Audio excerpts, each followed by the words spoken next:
छात्रों, मैं अपने YouTube channel Sanskrit Mahavidya online classes में सभी का हार्दिक अभिनंदन करती हूँ। छात्रों, इससे पहले वीडियो में हमने संधि प्रकरण के अंतर्गत संधि किसे कहते हैं इसके विषय में और संधि के कितने प्रकार होते हैं, जो कि जिस विषय पर हमने विस्तृत चर्चा की थी, उसमें स्वर संधि, व्यंजन संधि और विसर्ग संधि, इन तीनों के विषय में हमने चर्चा की थी। तो आज हम सबसे पहले पढ़ेंगे स्वर संधि।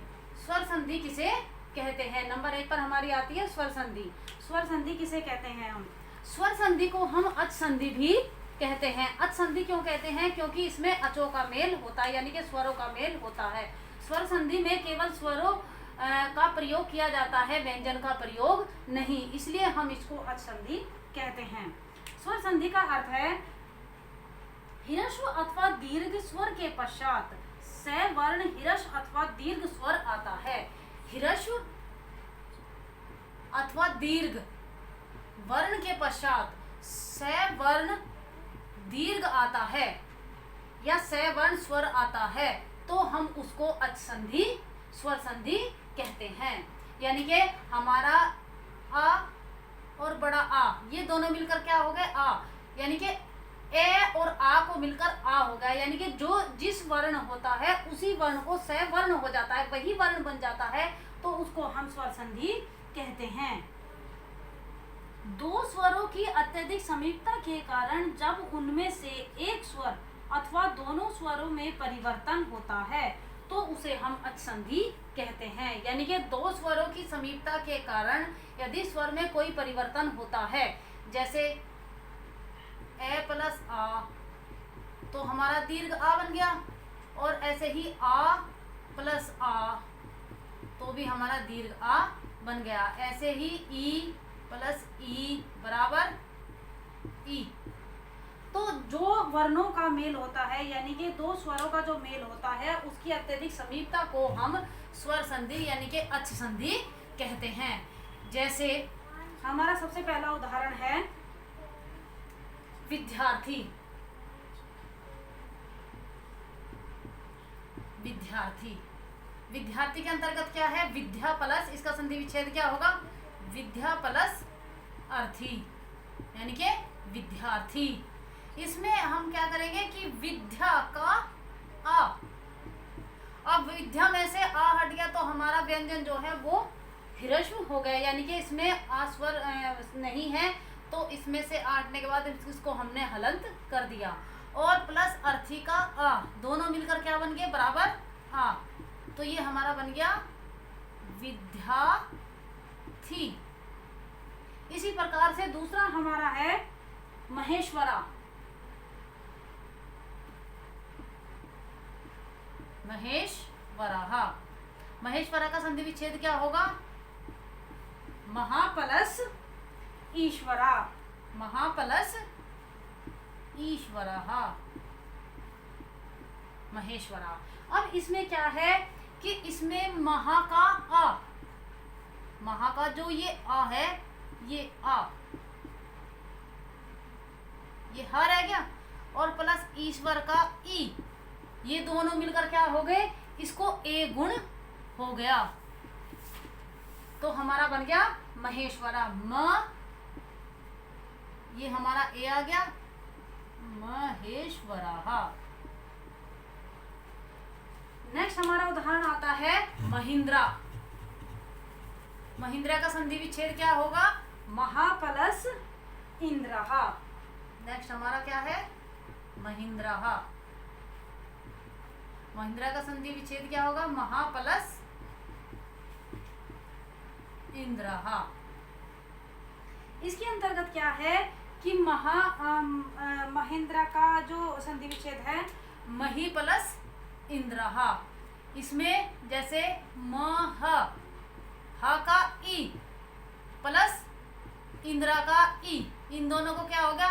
दीर्घ ई होगा, तो हमारा बन गया महिंद्रा। यानी कि है में जो ई है और इंद्रा का जो ई है, ये दोनों मिलकर क्या होगा? हमारा दीर्घ ई हो गया, तो हमारा बन गया महिंद्रा। नेक्स्ट उदाहरण हमारा है विद्यालय।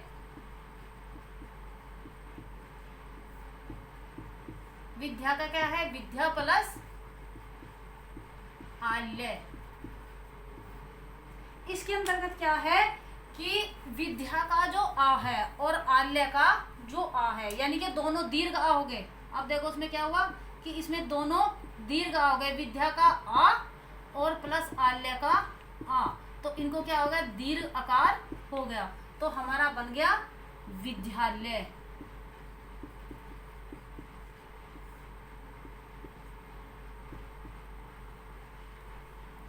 इसके अंतर्गत स्वर संधि केवल स्वरों का जो मेल होता है, इसलिए हम इसे क्या कहते हैं, अच संधि भी कहते हैं। स्वर संधि के जो है 7 भेद होते हैं। स्वर संधि जो हमारी है वो 7 प्रकार की होती है। इसके अंतर्गत पहली जो हमारी है वो है दीर्घ स्वर संधि। कौन सी है, दीर्घ स्वर संधि, जिसका सूत्र हमारा होता है अकहा सवर्णे दीर्घः। इसके अंदर स्वर संधि कितने प्रकार की होती है, हमारी स्वर संधि होती है 7 प्रकार की। 7 प्रकार की होती है। इसमें हमारा पहला है दीर्घ स्वर संधि। दीर्घ स्वर संधि का सूत्र जो होता है वो होता है अकहा सवर्णे दीर्घः। अकहा सवर्णे दीर्घः, यानी कि कोई भी वर्ण होता है तो उसको सवर्ण दीर्घ हो जाता है। जो भी हमारे हिरस्व होते हैं तो उसको क्या हो जाता है, इसका अर्थ क्या हुआ, अकहा सवर्णे दीर्घः, यानी कि कोई भी अक वर्ण होता है, स्वर होता है, तो उसको सवर्ण वही वर्ण दीर्घ हो जाता है, बड़ा बड़ा हमारा स्वर बन जाता है। हमारा दीर्घ संधि का अर्थ क्या होता है, जब 2 समान या सजातीय स्वर मिलते हैं, वे चाहे हिरस्व हो अथवा दीर्घ हो, एक हिरस्व हो अथवा दूसरा दीर्घ हो, तो उनके स्थान पर उनको दीर्घ ही हो जाता है। जैसे कि जब 2 समान सजातीय, 2 समान सजातीय कैसे, ए प्लस ए, ये दोनों समान हैं और सजातीय हैं, स्वर हैं, तो इनको मिलकर क्या हो जाता है, दीर्घ हो जाता है। और यदि चाहे वह हिरस्व हो और दीर्घ हो, तब भी उनको क्या हो जाता है, दीर्घ हो जाता है। अका सर्वणे दीर्घा, इस सूत्र से इनको दीर्घ हो जाता है। जैसे ई प्लस ई, हिरस्व ई और दीर्घ ई, तो उसको क्या हो जाएगा, दीर्घ ई हो जाएगा। तो अकहा सर्वणे दीर्घा, इस सूत्र से कोई जो भी सवर्ण स्वर होता है, चाहे वो हिरस्व हो चाहे वो दीर्घ हो, या फिर दोनों ही दीर्घ हो, या फिर दोनों ही दीर्घ हो, तो भी उसको दीर्घ ही हो जाता है। अकहा सर्वणे दीर्घः, इस सूत्र से उनको दीर्घ हो जाता है। तो स्वर संधि के दीर्घ संधि के अंतर्गत क्या है कि कोई भी स्वर आए हमारा, चाहे वो हिरस्व हो चाहे दीर्घ हो, उसको दीर्घ ही हो जाएगा। जैसे वेदांतः, वेदांतः, वेदांत का क्या होगा, वेद प्लस अंतः, वेद प्लस अंतः, वेदांतः। इसके अंतर्गत क्या है कि वेद का जो आ है और प्लस अंत का जो आ है, उसको क्या हो जाएगा, दीर्घ आ हो जाएगा। वेद का आ और अंत का आ मिलकर क्या हो गया, दीर्घ आ, तो हमारा बन गया वेदांतः। नेक्स्ट हमारा उदाहरण है हिमालय है, हिमालय, तो इसका हमारा क्या बनेगा, हिम प्लस आल्य, हिम प्लस आल्य। इसके अंतर्गत क्या है, देखो हिम में जो ए है और आल्य का आ, यानी कि इसमें क्या होगा, एक हिरस्व होगा और एक दीर्घ होगा, तो भी इसको क्या होगा, दीर्घ ही होगा। तो हमारा क्या बन जाएगा, ही म, ये आ दीर्घ आकार, आ ले और या, हिमालय, तो ये हमारा बन गया हिमालय। नेक्स्ट उदाहरण हमारा क्या है, विद्यार्थी। नेक्स्ट उदाहरण हमारा क्या आता है, विद्यार्थी। विद्यार्थी का अभी मैंने आपको एग्जांपल तो बताया था स्वर संधि के अंतर्गत। इसका उदाहरण क्या कैसे बनेगा, विद्या प्लस अर्थी, यानी कि विद्यार्थी, ये भी हमारा दीर्घ संधि के अंतर्गत आता है। विद्या प्लस अर्थी। इसमें क्या हुआ, इसमें जैसे देखो विद्या का आ, ये दीर्घ हो गया, प्लस अर्थी का आ, ये ह्रस्व होगा, इन दोनों को मिलकर क्या होगा, दीर्घ आकार। तो हमारा बन गया विद्यार्थी। है विद्यालय है, विद्यालय भी हम इससे पहले पढ़ चुके हैं यहाँ भी स्वर संधि में, विद्या प्लस आल्य। इसमें क्या है कि इसमें दोनों आकार दीर्घ हैं, दोनों आकार जो हैं दीर्घ हैं, क्योंकि विद्या का आ और आल्य का आ मिलकर दोनों आ हो गए, तो हमारा बन गया विद्या प्लस आल्य, विद्यालय। इसी प्रकार से जैसे हमें कोई भी वर्ण बनाना है, कोई भी हमें बनाना है, तो इसका एक उदाहरण है, जैसे हमारी आ प्लस आ आएगा तो भी हमारा क्या होगा, आ। बड़ा आ प्लस आ, दोनों आ बड़े होंगे तो भी क्या होगा, आ।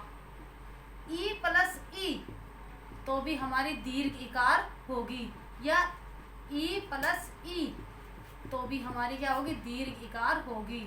उ प्लस उ, दीर्घ उ, ऐसे ही उ प्लस उ, दीर्घ उ। चाहे हमारा इसमें क्या है हमारा कि सवर्ण, जो भी वर्ण आएगा उसको दीर्घ ही होगा। अकह सर्वणे दीर्घः, इस सूत्र से उसको दीर्घ ही होगा, चाहे हमारे दोनों समान जातीय सवर्ण है, या छोटी ई बड़ी ई है, या दोनों बड़ी ई है, तो उसको क्या होगा, दीर्घ ही होगा। तो अकह सर्वणे दीर्घ, इस सूत्र से दोनों को दीर्घ ही होता है। अब नेक्स्ट हमारी संधि आती है गुण संधि। इस गुण संधि के विषय में चर्चा हम नेक्स्ट वीडियो पर करेंगे। तो स्वर संधि के जो 7 प्रकार थे उसमें से हमारा पहला हो गया दीर्घ संधि। तो छात्रों मेरे चैनल को लाइक और सब्सक्राइब करना ना भूलें।